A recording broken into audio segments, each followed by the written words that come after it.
ஸ்ரீ குருப்பியோ நமகா.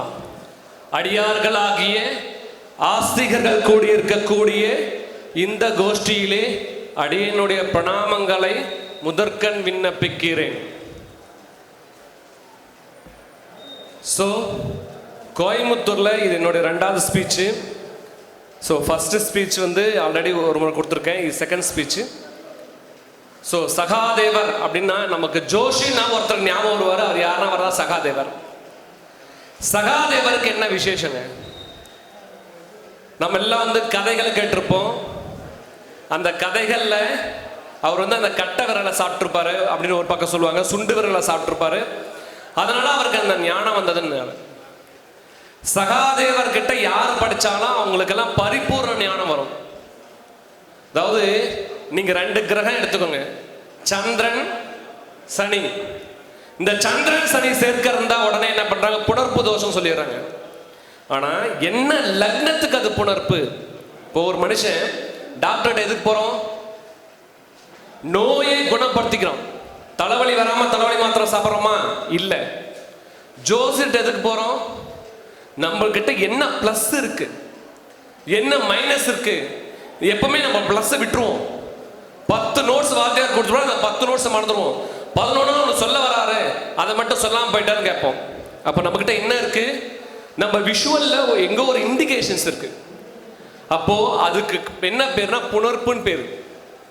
இந்த புணர்ப்பு தோஷம் இருக்கிறவங்களுக்கு வாழ்க்கையில பாத்தீங்கன்னா 80% சக்சஸ் இருக்கும், 20% ஃபெயிலியர் இருக்கும். 20% சக்சஸ் இருக்கும், 80% ஃபெயிலியர் இருக்கும். 40% சக்சஸ் இருக்கும், 60% ஃபெயிலியர் இருக்கும். அது எப்படி கண்டுபிடிக்கிறது? ஒரே வாத்தியாருக்கு எல்லாருக்கும் ஒரே வாத்தியார் என்ன பண்றாரு? பாடத்தை சொல்லித்தர. ஒரு குழந்தை நல்லா படிக்குது, அதே நோட்ஸ் தான். பாருங்க, அவர் வந்தாரு, வந்த உடனே என்ன பண்றாரு? நோட்ஸ் எழுதுறாரு. அப்போ ஒரு வாத்தியார் அவர் என்ன பண்றாரு? முன்னோடியை வச்சு அவருடைய கருத்துக்களை உள்வாங்குறாரு. அப்போ அவர் எங்கெங்கெல்லாம் கனெக்ட் பண்ணி சொல்றாரு, என்ன பண்றாரு? இன்ஸ்டன்டா நோட்ஸ் எடுத்துறாரு. எனக்கு ரொம்ப ஆச்சரியமா இருந்தது. ஓ, இங்க பேசுறதுக்கு முன்னாடி நோட்ஸ் இல்ல கூட பரவாயில்ல, கேட்டு கூட பேசலாம் அப்படின்ட்டு. அப்போ கற்றலின் சிறந்தது கேட்டல். எந்த கல்வி செல்வமும் உலகத்துல அழிஞ்சு போயிடும். ஆனா பாத்தீங்கன்னா நம்ம கேட்கிற செல்வம் என்னைக்கு அழியாது. அப்போ மேஷ லக்னத்தில் பிறந்தவர்களுக்கு சனிச்சந்திரன் மட்டுமே புணர்ப்பு.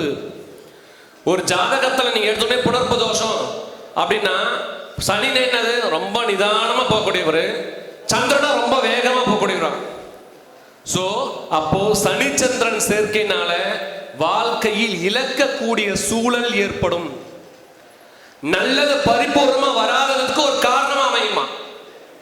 இப்படி ஒவ்வொரு லக்னமா இருக்கு. மேஷ லக்னத்தில் விவாகம் செய்யக்கூடாது, ரிஷப லக்னத்துல சாத்தம் பண்ணக்கூடாது, மிதுன லக்னத்துல யாத்திரை போகக்கூடாது, கடக லக்னத்துல தோப்பை கூட, சிம்ம லக்னத்துல பொன்பாக்க செல்லக்கூடாது. அப்போ ஒவ்வொரு லக்னத்துல ஒரு காரியம் இல்லை. மாசி மாசம் 10 to 12 ஒருத்தர் சொன்னார், அமாவாசையானா பித்ரு தர்ப்பணம் பண்ணுங்க, நீங்க நல்லா இருப்பீங்க. ஏன் பித்ரு தர்ப்பணம் பண்ணணும்? அமாவாசைக்கு என்ன காரணம்? அமாவாசையில பித்ரு தர்ப்பணம் பண்ண சொல்லி எந்த ரிஷி சொல்லியிருக்க? அதாவது ரிஷியை திருப்தி பண்ணணும்னா மந்திரங்கள் சொன்னா ரிஷி திருப்தி ஆவார், தர்ப்பணம் பண்ணா பித்ருக்கள் திருப்தி ஆவார். வாடிக்கையாளரை திருப்தி பண்றதுக்கு வழி இருக்கா? இருக்கா? ஜோசியர்கள் என்ன முக்கியம்? நமக்கு வரக்கூடிய வாடிக்கையாளர் திருப்தோசமே போகணும், அதிருப்தோசமே போகக்கூடாது. அப்போ அந்த புணர்ப்புக்கு காரணம் அங்க இருக்கு. அப்போ ஒவ்வொரு லக்னத்துக்குமே நீங்க என்ன பண்ணுங்க? எது உங்களை விட்டு சேருது, எது உங்களை விட்டு விலகுது, நல்லது சேருதா கெட்டது விலகுதா அப்படின்ற ஒரு சூக்ஷமம் உங்களுக்கு தெரியணும். அதுக்குதான் என்ன சொல்றேன், ஒவ்வொரு லக்னத்துக்கும் ஒரு புணர்ப்பு இருக்கு. மேஷ லக்னம்னா சனிச்சந்திரன், ரிஷப லக்னம்னா குரு சூரியன், மிதுன லக்னம்னா செவ்வாய் புதன். இந்த நோட்ஸ் எங்கேயுமே கிடையாது உங்களுக்கு.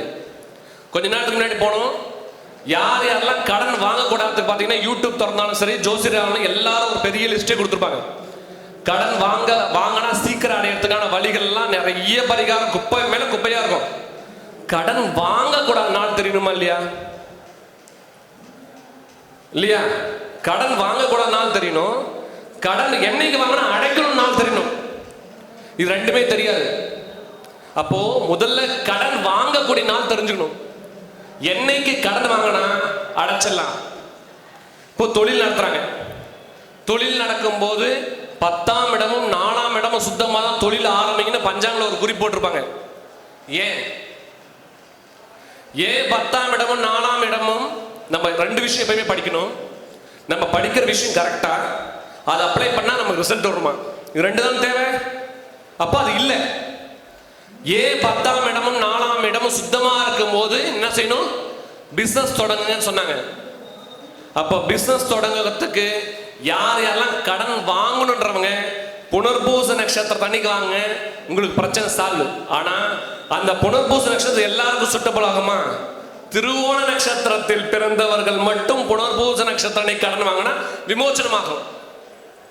மறுபடியும் சொல்றேன், நோட்ஸ் எங்க வாத்தியார் எனக்கு கொடுத்தா, நானா இப்ப எல்லாரும் கொடுத்துட்டு இருக்கேன். சகாதேவர் வைதிக ஜோதிஷ விஸ்வவித்யாலயம் மட்டும்தான் அரிய வகையான எளிய முறையில் இருக்கக்கூடிய பதிவுகள் உண்டு. இது வேற யார்ட்டையும் போய் கேட்டீங்கன்னா கிடைக்காது. அப்போ உத்திர நட்சத்திரம் ஒருத்த பிறந்திருக்காங்க.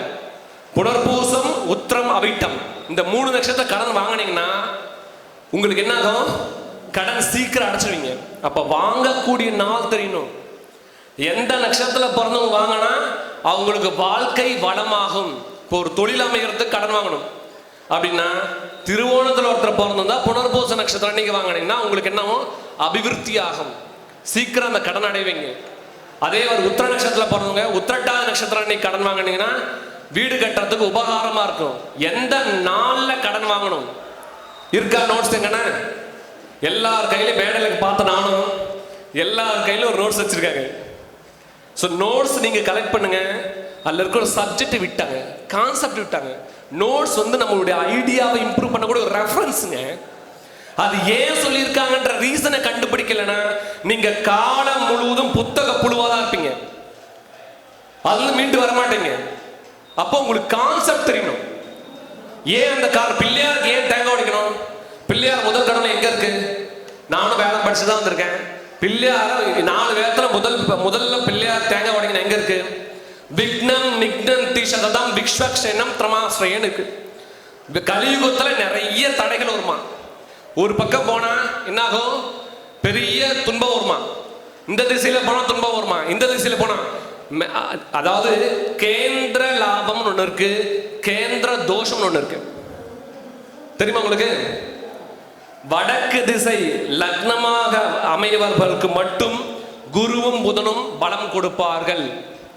மேற்கு திசை லக்னமாக அமையக்கூடியவர்களுக்கு மட்டும் சனி பூர்ண பலனை கொடுக்க மாட்டார். அப்ப அந்த வடக்கு மேற்கெல்லாம் சூக்ஷ்மத்துல இருக்கு. வடக்குனா என்னது? என்ன திசை வடக்குனா? வடக்குல என்ன கிரகம் இருக்கு? அப்போ நீங்க வாஸ்து படிக்கணும். ஜோதிஷத்துல அதி உன்னதமானது வாஸ்து. உங்களுக்கு வாஸ்து தெரியலனா கிரகங்களின் இயக்கங்களும் தாக்கங்களும் உணர முடியாது. கொஞ்ச நேரத்துக்கு முன்னாடி அவர் ஒரு விசிட்டிங் கார்டு காமிச்சார்.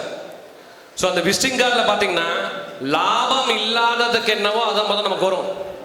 எப்பவுமே லாபம் வரக்கூடிய விஷயம் வராது.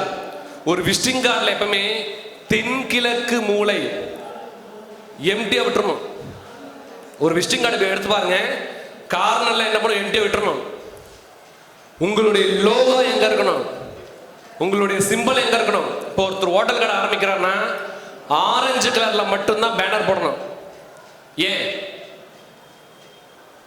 உடலுடைய பசியை தூண்டுபவர் அவருங்க. நீங்க எஸ்பிஐ பேங்க் போய் பாருங்க. எஸ்பிஐ பேங்க்ல பாத்தீங்கன்னா சாவி போடுற மாதிரி என்ன இருக்கும்? ஒரு கீ இருக்கும், அதான் லோகோவா இருக்கும். நீ எந்த நேரம் வந்தாலும் பணம் போட்டுக்கோ, எந்த நேரம் எடுத்துக்கோ, சாவி உன் கையில அர்த்தம், அதுக்கு அர்த்தம். அப்போ ஒவ்வொரு சிம்பிளையும் வாட்ச் பண்ணுங்க. அப்போ ஜோசியர் என்ன பண்ணணும்? எந்த மாதிரி கலர்ஸ் அதிகம் யூஸ் பண்ணா கார்டுல அபிவிருத்தி ஆகும் தெரியுமா? எல்லோ வித் ரெட், இந்த கலர்ல நீங்க கார்டு போட்டீங்கன்னா உங்களுக்கு தன அபிவிருத்தி ஏற்படும். எல்லாத்தோட முக்கியம் கடன் வாங்கறதுனால சொல்லிட்டேன், கடன் வாங்கக்கூடாதுனால சொல்லிடுறேன். ஏன்னா போன மீட்டிங்ல ஒண்ணுதான் பப்ளிஷ் பண்ணேன், இந்த மீட்டிங்ல ஒண்ணுதான் சொல்ல போறேன், அடுத்த மீட்டிங் வரும்போது இன்னொன்னு சொல்றேன். நான் ஒரே நாள் எல்லாம் சொல்லிட்டேன், அடுத்த நாள் இவங்க கிளாஸ் போட ஆரம்பிச்சாங்க. அவர் பேசின பாதி நோட்ஸ் எங்கிட்ட இருந்து ஒருத்தர் எடுத்துட்டு போனது. இன்னைக்கும் சொல்றேன், ஆனா நோட்ஸ் வச்சு அவர் ஒண்ணும் பண்ணல. என்னுடைய ஞானத்தை வாங்க முடியுமா?